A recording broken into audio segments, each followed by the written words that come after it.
Hey, I'm Charles with Rocky Mountain. Today we've got our Yamaha T7 in the shop and we're going to be upgrading from our stock cable style clutch to a Magura HYMEC hydraulic clutch.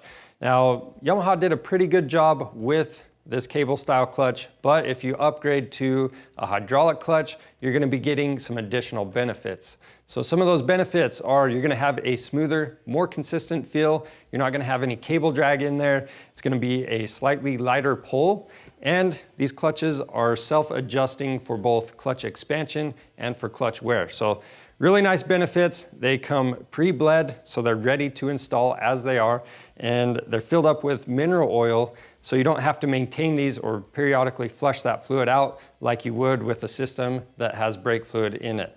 Now, as far as installation goes, it's a pretty simple process. You are going to have to make a few electrical connections, but other than that, if you can replace your stock clutch cable, then you can get this installed. Now, the process will be similar for any of the current model Yamaha T7s, so let's go ahead and get started. For parts, we have our Magura HYMEC hydraulic clutch system. Now, if you're wondering what HYMEC stands for, that just means hydraulic to mechanical, meaning you have a hydraulic system moving that mechanical actuating arm. Now, it comes with that complete clutch system, so master cylinder, slave cylinder. You also have a mounting bracket, some electrical connectors, some zip ties, and it also comes with instructions. You want to get familiar with these instructions before you begin the install process. To do this job, you're going to need some common hand tools. Now, all of these tools are outlined in the instructions that come with your kit. Now, specific things to this job are these digital calipers. We have some hand grip cement, or you can use grip glue. We're also using some electrical tape. We have specific pliers just for some electrical connections. But if you don't have these, you can use your needle nose pliers. We're also going to be using some contact cleaner, safety glasses, rubber gloves, and some rags. To get started, we're going to remove both of our fairings, and then we're going to also be removing the left side grip. So to do that, you might need to remove a hand guard, or some bikes, you're going to be removing a handlebar weight. Now with these trim clips, you're just going to turn these counterclockwise, maybe a quarter of a turn. They're going to pop out. Just pull this out.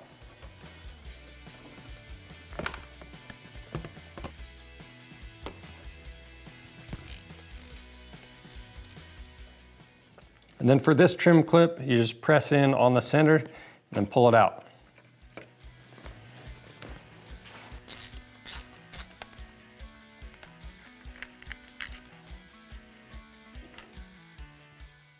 Now we're ready to remove the grip. There's a couple things you might run into. So for us, we have heated grips underneath this, and the best way for us to break this free from the glue is probably going to be by using some compressed air.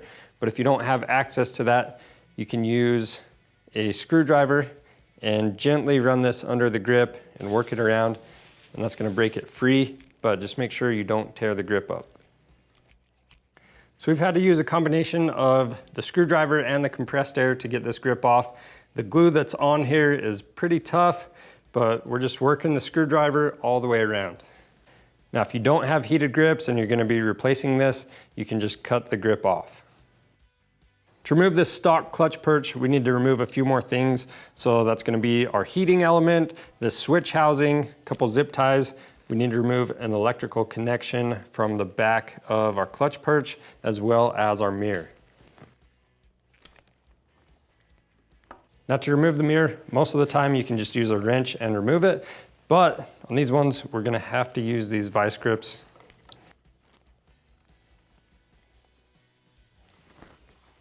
Now we need to disconnect the clutch cable from the clutch perch. So we want to get some play in there so we can pull it out. Now there's an adjuster down by the right side of the engine. We're going to loosen that adjuster up. You may or may not need to do this one.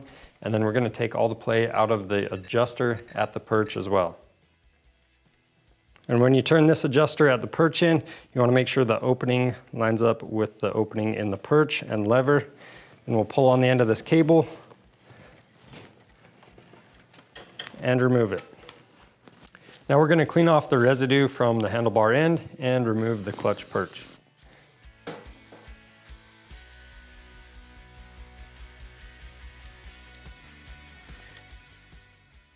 The next step is to free up the clutch cable. So we're gonna remove any retaining clips and zip ties that are attached to it. And over on the clutch side, we're gonna remove the mounting bracket.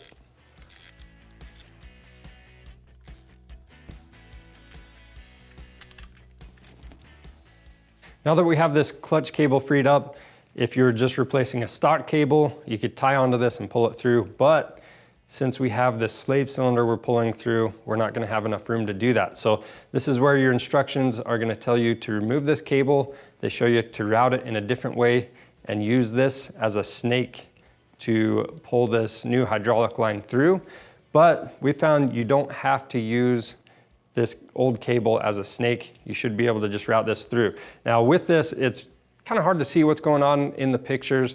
Main thing you want to keep in mind is avoid any sharp edges or hot spots that are going to damage this new hydraulic line. And we're going to show you the best way we've found to route this cable. So again, we'll pull this clutch cable through. Now we're going to mount up the master cylinder to the handlebar. We're just going to leave that loose for now and start routing the hydraulic line. So we're just going to come down through in between that left fork and the steering stem. And in the frame, there's a triangle down here. We're going to route it through that triangle.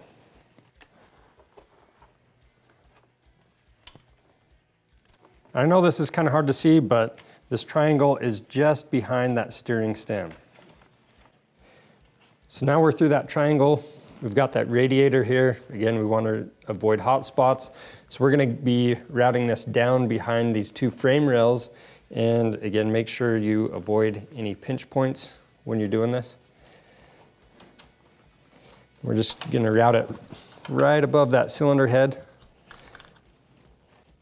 And then with it routed like this, we're going to be able to tie to both of these frame rails, and that keeps it away from the radiator and the motor. Now we're going to connect the slave cylinder to the actuating arm.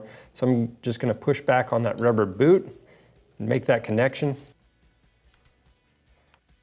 Now I'm going to pull on the slave cylinder to extend that rod. After that, we can install the mounting bracket. To do that, we're going to use our 8mm wrench, remove this nut. There's a collar right there. Then we'll set the mounting bracket in place and install the two bolts. And then just make sure you don't get these mounting bolts too tight. You want to torque them to spec. From there, we're going to take this threaded rod portion and slide it through the bracket. Then we'll slide that collar into place as well as the nylock nut. At this point, we need to set up the free play in this actuating arm. This is just like setting the free play at your clutch perch, except for we're doing it down here, and this is just a one-time setup. And all we need to do is measure the play from when you can move this lever all the way back with your finger to the point where it starts to disengage those clutch plates, and that's pushing this forward with your finger lightly just until it stops. So we're going to use our digital calipers to measure that. Then the next step is to remove this cover, and we're going to disconnect this spring. Now with the spring, you will not be reusing this, so you can either remove it completely, or when we finish up this step, you can actually just zip tie it out of the way. And the reason for that is if you leave that spring connected, it's going to fight the internal spring on the slave cylinder. To measure the 4 to 6 millimeters of play, we're going to use our digital calipers, but if you don't have these, you can just use a metric ruler. 4 millimeters is the minimum, but we're going to go between the spec. So we're just going to go to 5 millimeters. And I'll lock that down. And then we're just going to measure where that rod connects to the actuating arm.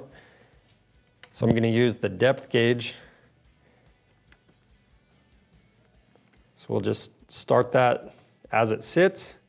And if you need help moving this back, you can use an 18mm wrench. If all you have is a 19, that'll work too. Rotate that back. So we're actually pretty close to 5 millimeters right there. But if you need to have less free play, you're going to tighten this nut. On the other hand, if you need more free play, you'll loosen it up. Now again, our free play is at 5mm, but you'll notice the nylock nut isn't touching any threads. So I'm gonna flip this over and use the other end of the nut, and that way this doesn't rattle off.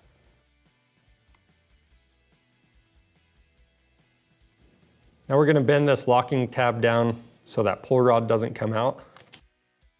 The next step is to reinstall the cover, and we're gonna make sure we torque those bolts to spec. Once you've done that, if you didn't completely remove the actuating arm spring, you're gonna wanna zip tie it out of the way. Now we need to secure the cable with some zip ties. So down here we'll use a zip tie on the bracket, one on the frame and one up here. Now with this zip tie down here, you want to actuate that clutch a couple times, make sure it doesn't restrict the movement of the slave cylinder. Now that we have our line routed, we're ready to do our wiring. Now we've got 3 wires on this switch to the clutch, and that's because this master cylinder fits several different machines. We're not going to use the red wire. We're only going to be using the white and black wires, and you know, they already come stripped at the ends, so if you just want to crimp the new connectors on here, that's fine. But since we have our electrical connector on the harness that sits pretty close to this, we're going to shorten these wires up.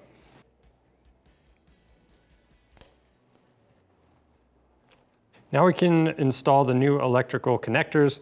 If you don't have the special tool that we have, you can use your needle nose pliers, bend those ears over onto the wire, and then use that wire stripper, use the crimper portion of it to make sure those are crimped tightly onto the wire. But again, we're just using the special tool. Next, we're gonna take the connector that came in the kit and install the wires into it. Now, these wires going in here, this isn't gonna be polarity sensitive, it's just a switch making a connection. And all that means is it doesn't matter which side goes where.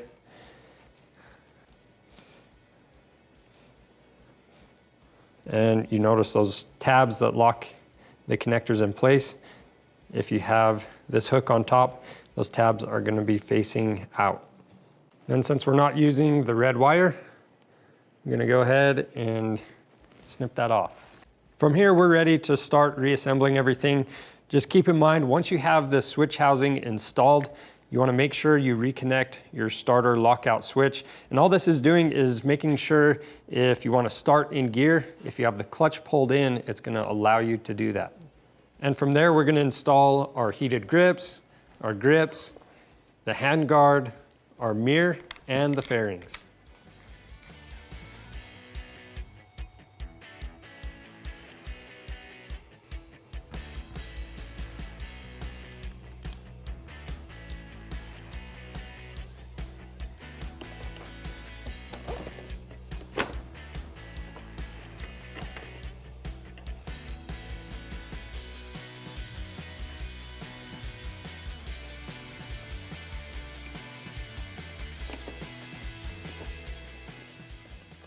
Once you have everything installed, we're gonna turn the handlebars side to side, and we're gonna check that hydraulic line, make sure it's not binding up or rubbing on any unwanted spots. If you have any concerns, you can go ahead and use some zip ties to move it out of the way or where you want it. Once you've done that, the last check we're gonna make is start the bike up, we're gonna pull the clutch in, shift it in and out of gear, make sure everything works correctly. And that's it for installing the Magura hydraulic clutch on your Yamaha T7. If you need that clutch kit or replacement levers, maybe you want a different length, check those parts out on our website. We have a few different options on there for you. And if you want to see more helpful videos like this for the T7, make sure you subscribe to our channel. I'm Charles, thanks for watching.